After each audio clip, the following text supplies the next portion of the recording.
In the murky waters of the Strait of Malacca, an eerie tale unfolded in the late 1940s that continues to unsettle those who navigate its depths. This is the story of the SS Orang Medan, a Dutch freighter that met a mysterious and catastrophic fate, leaving behind only questions and shadows. June 1947 began like any other month at sea for the seasoned crew of the SS Orang Medan. Under the command of Captain Jacobsen, the ship was navigating through the busy waters between Malaysia and Indonesia, carrying a cargo that was as mundane to the sailors as it was secretive to the outside world.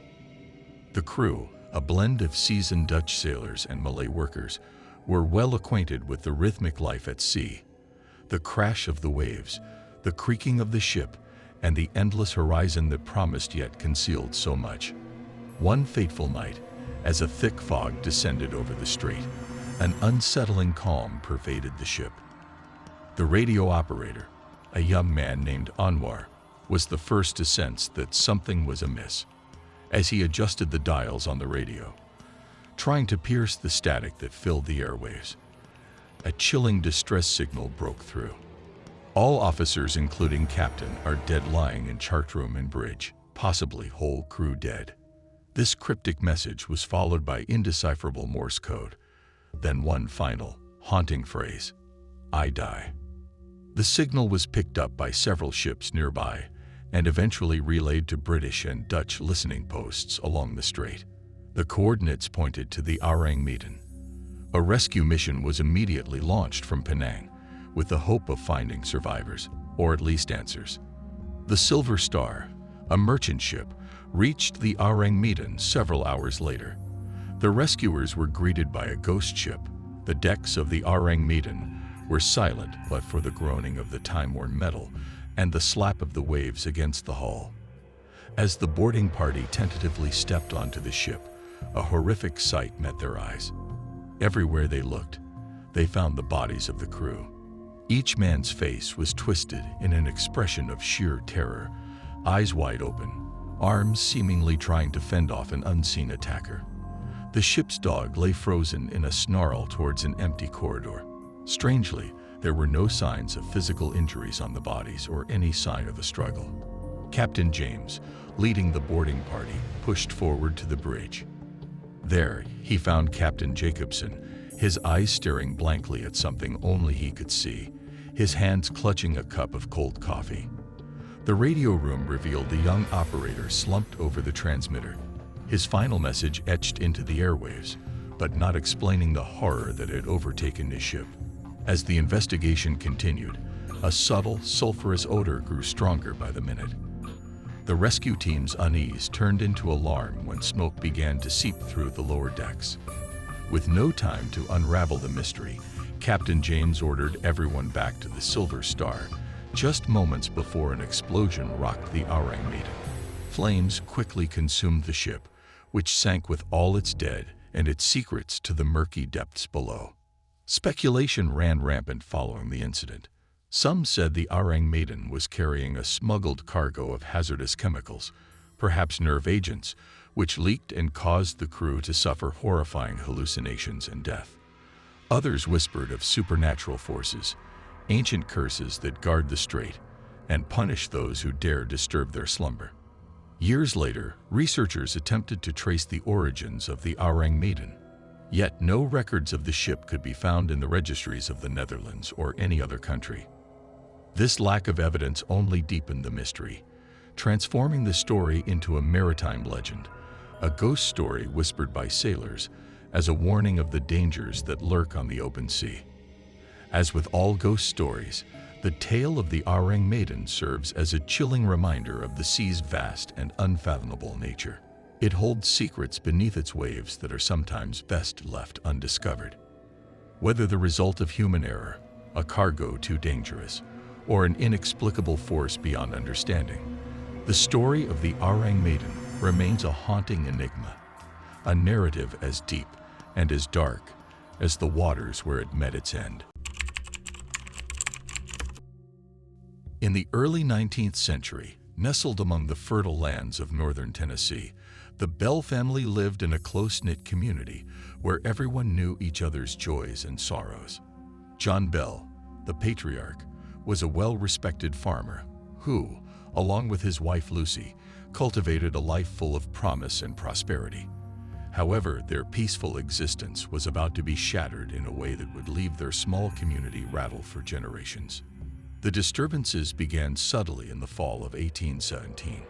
It started with a peculiar patter of knocks on the doors and walls of the Bell home. Initially dismissed by John as mischievous locals or transient animals, the sounds soon grew impossible to ignore. Whispers floated through the corridors at night, too faint to discern, but too insistent to be dismissed as the wind. The children, especially young Betsy, were terror-stricken when they heard their names hissed behind them, only to turn around to an empty room. As autumn deepened into a bitter winter, the phenomena escalated violently. The family awoke nightly to ghastly noises, chains dragging along the floor, gulping and choking sounds from unseen throats. Blankets were ripped from beds, leaving the children shivering in fear. Objects levitated and hurtled across rooms with vicious force, and sharp slaps were felt, leaving red, stinging welts on their skin, seen by all but caused by none visible. One evening, as John sat with his family in the living room, trying to instill a sense of normalcy by reading from the Bible, the air grew thick and heavy, as if charged with a silent storm. The fire in the hearth spat and hissed more aggressively, as though protesting an unseen presence. Suddenly, the Bible in John's hands was torn away, flung across the room, and its pages scattered like leaves in a gale. A voice, both gravelly and dripping with malice, boomed through the house. "You will not find refuge here, John Bell." From that night on, the entity made itself known as the Bell Witch, although it was not a witch in the traditional sense. The spirit identified itself as Kate and expressed a disturbingly intimate knowledge of the family and the sins it claimed John had committed. The local community was drawn into the Bell's nightmare when John, desperate for help, confided in his neighbors. People came from far and wide, drawn by the story of the haunting, to witness the supernatural occurrences themselves. Many left convinced that what was happening was an act of something both ancient and angry. Most alarmingly, the entity developed a particular interest in Betsy, whose youthful exuberance had been replaced by a weary anxiety. Kate tormented her relentlessly, pinching, slapping, and pulling her hair. Whispered threats echoed in Betsy's ears, warning her against any thoughts of marriage to her suitor, Joshua Gardner, whom she dearly loved. Lucy Bell, though frightened, showed immense courage in trying to protect her daughter and plead with the spirit for peace. Late one night, Lucy spoke into the darkness, her voice firm yet breaking with emotion. "Whatever you are under this roof by the suffering you cause. If there is any humanity within you, I beg you, leave my children be." Surprisingly, the activity ceased for a week, the longest respite since the haunting began. The family hoped that perhaps their ordeal was over. However, one frosty morning, as John wandered through his fields to inspect the frost damage, he was stricken by a sudden, agonizing pain in his mouth. Stumbling home with his face contorted in pain, he revealed a black, inky substance on his lips. John's health declined swiftly after, and he died not long after that dreadful day, his last moments spent in whispers too faint for even his family to hear. After John's death, the intensity of the disturbances lessened and eventually stopped altogether. Betsy later broke off her engagement to Joshua, much to the community's puzzlement. Years passed, and life on the Bell farm returned to a semblance of normalcy. Yet the shadow of the Bell Witch never entirely lifted from the land or their hearts. The legend of the Bell Witch continues to be a spectral hallmark of Southern folklore, reminding us of the thin and often disturbed line between the living and the spectral, the seen and the unseen. In the quiet of the night, when the wind whispers through the Tennessee woodlands, those who remember the tale of the Bell Witch listen a little more closely, wondering if some tales, especially the truly terrifying ones, might just be too real to dismiss. Thank you for joining us through these chilling tales. If you enjoy the eerie journey, don't forget to like, share, and subscribe for more spine-tingling stories. Hit the bell icon to never miss an update from our haunting archives. Stay spooky.